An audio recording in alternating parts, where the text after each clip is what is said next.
Thank you very much. Good morning, ladies and gentlemen. Dear friends, it's a great pleasure to attend the Singapore FinTech Festival 2020. I would like to share the latest FinTech developments in China and some of our observations. First, updates on FinTech developments in China.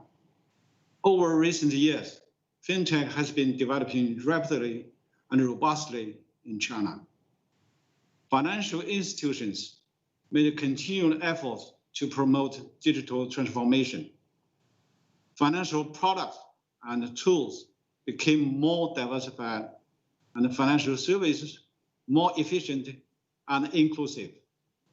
With wide coverage of e-payment, in particular mobile payment, basic financial services are now available across the whole country.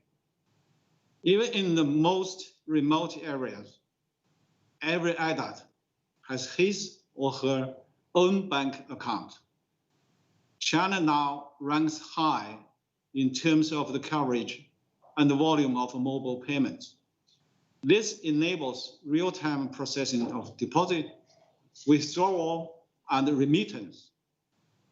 Online shopping is booming, providing more convenience to daily life. Digital credit has fundamentally improved the financial services for micro and small enterprises, the self-employed, and farmers. Banks use data for smart risk management, with reduced reliance on collateral and made loans more accessible. By the end of October this year, micro and small firms with banking credit have reached 27 million.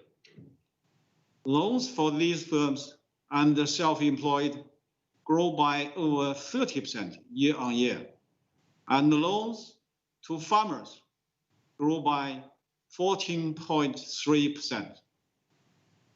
Digitalization remarkably expanded insurance coverage. In China, basic pension has covered 1 billion people, and the basic medical insurance has covered more than 1.3 billion, with cross-province fee settlement achieved. By video and remote authentication, key parts of the insurance business have been moved online. In the first half of this year, Internet life insurance premium grew by 12.2% year on year. Internet property insurance companies' premium grew by 44.2%. Financial digitalization has made a huge contribution to poverty alleviation. With multiple digital tools, financial institutions can well target their funding support to poor households. By the end of September this year, small loans for poverty alleviation totaled 504 billion yuan, benefiting 12 million households. Financial institutions also set up online platforms to connect producers with consumers. Through online marketing, credit reference, guarantee, and payment, those platforms help poor households sell their agricultural products to everywhere. FinTech also strongly support our fight against the COVID-19. Since its outbreak, financial institutions rapidly optimize their mobile apps and other online services. They provided safe and convenient at-home financial products to make sure basic financial services remain available. Many institutions offered online fast tracks, which greatly enhanced service efficiency and effectiveness and supported rapid economic recovery. Second, the experience and the license of FinTech. The development of our laws, rules, and regulations on FinTech were just like filling the stones while crossing the river.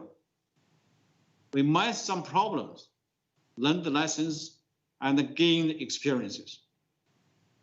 Here, I would like to mention 4 cases. The first case is P2P. It was originally supposed to be just an information intermediary.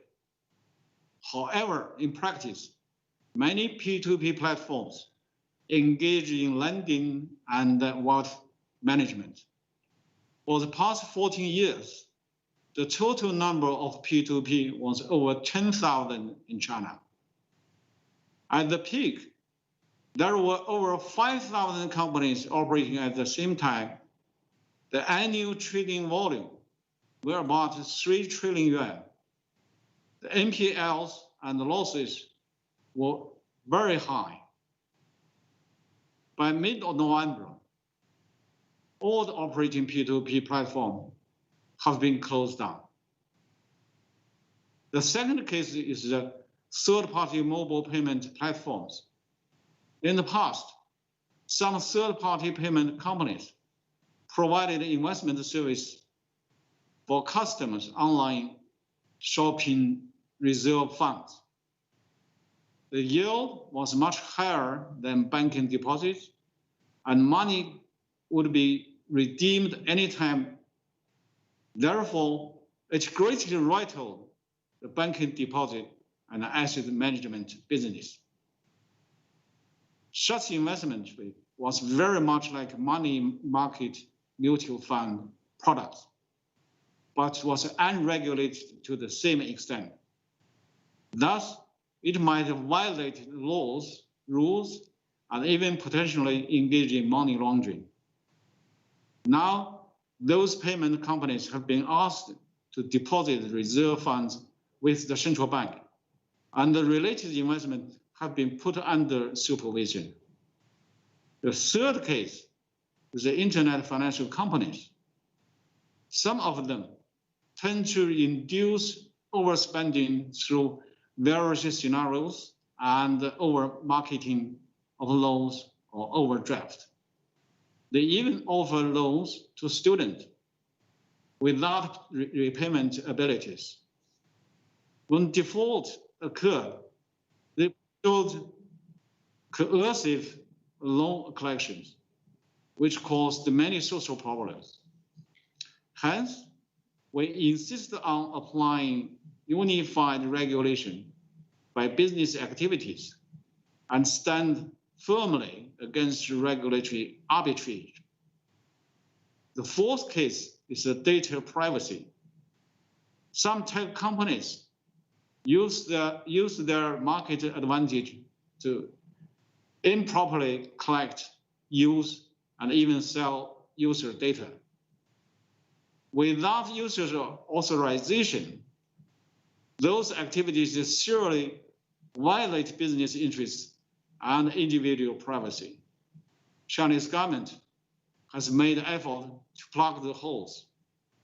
The civil code provides legal protection for individual information. The individual information protection law is also being drafted. Financial data security regulation is being developed by the regulators.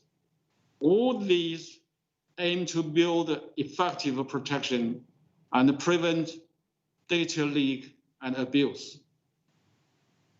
Third, some issues need to be further discussed. Facing the rapid growth of FinTech, we will adopt a positive and prudent approach. We will encourage innovation while enhancing risk control, so as to address the new problems and the challenges. Firstly, paying high attention to cybersecurity.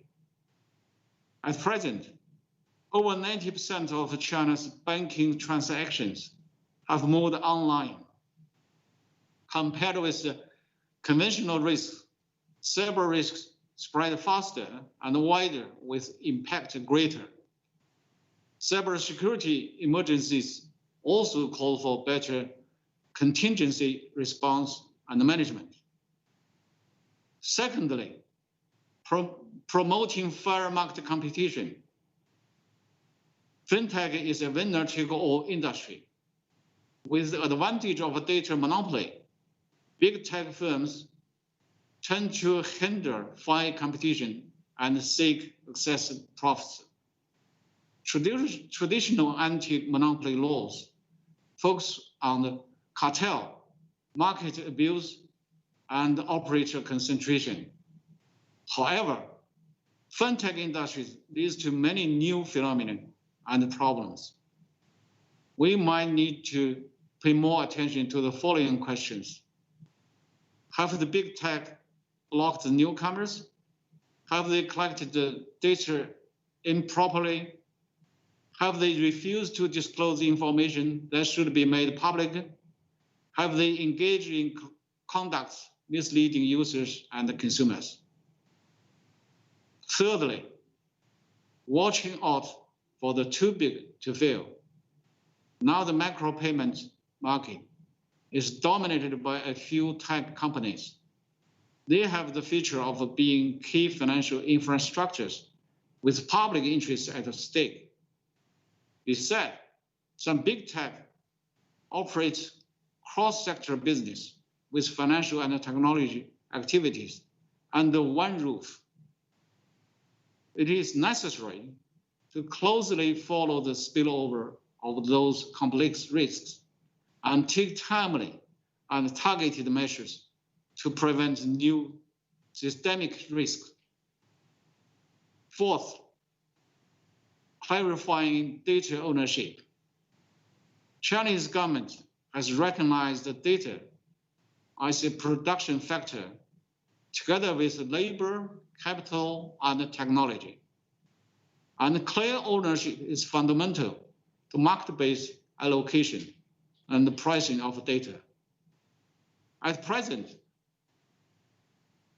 few jurisdictions have specified the ownership of data property, and the big techs have de facto control over data. It is necessary to clarify data rights of different parties soon and improve data flow and pricing mechanism. It is also important to fully and fairly utilize data and protect the lawful interests of all players. Fifthly, strengthening international coordination for cross-border data flow. China has recently put forward the Global Data Security Initiative, calling for respect of sovereignty, jurisdiction, and the data security management rights. It is a basic principle to balance development and security. And we will enhance cross-border coordination to jointly promote more open, fair, and non-discriminatory business environment. Ladies and gentlemen, the booming digital economy connects us more closely than ever before. Let's join hands together to promote the healthy development of FinTech. To conclude, I wish this event a great success and wish you all good health. Thank you.